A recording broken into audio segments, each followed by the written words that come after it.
Like Land Rover and the Red Cross, I've worked in some of the most remote environments around the world, and so when I was asked to take part in this joint training exercise, I jumped at the opportunity. The team here at the Red Cross have to be ready for any eventuality, and I think the idea of this training exercise is that I'm going to help them. There was a crashed mountain biker that was lost somewhere in the forest. Okay. What are we doing?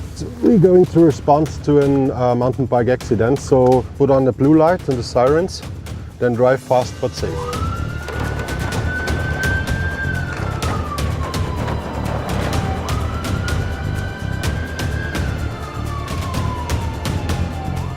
On this training exercise, I was going to be driving the Discovery Emergency Response Vehicle. It's a Land Rover Discovery that the Special Vehicles Operations team have customised for the Red Cross. The vehicle is absolutely packed full of loads of high-tech equipment. It's got multiple radio systems, it's got satellite communications, it's got a drone which has got thermal imaging. You can actually push on the screen and tell the exact GPS location of where you're touching. It's a phenomenal piece of equipment. It's now a bit of rougher terrain, so we should change now the terrain response to rock mode and to low drive. I think it was very evident why they've chosen this Discovery for this modified vehicle, because it means that it can get over all of the terrain necessary to get to the casualty.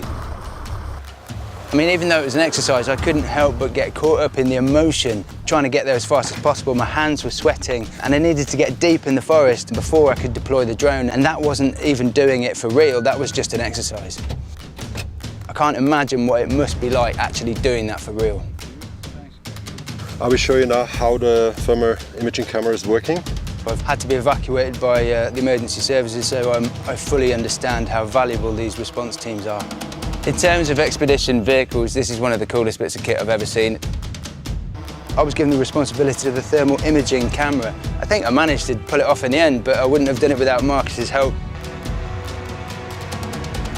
Radio room, over. Radio room.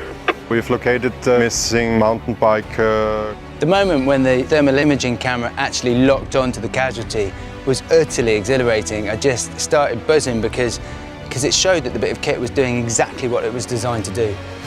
For me, it's been so exciting to see the collaboration between Land Rover and the Red Cross. I mean, this vehicle has been designed specifically for the jobs that the Red Cross need to do out here, and it does that job extraordinarily well.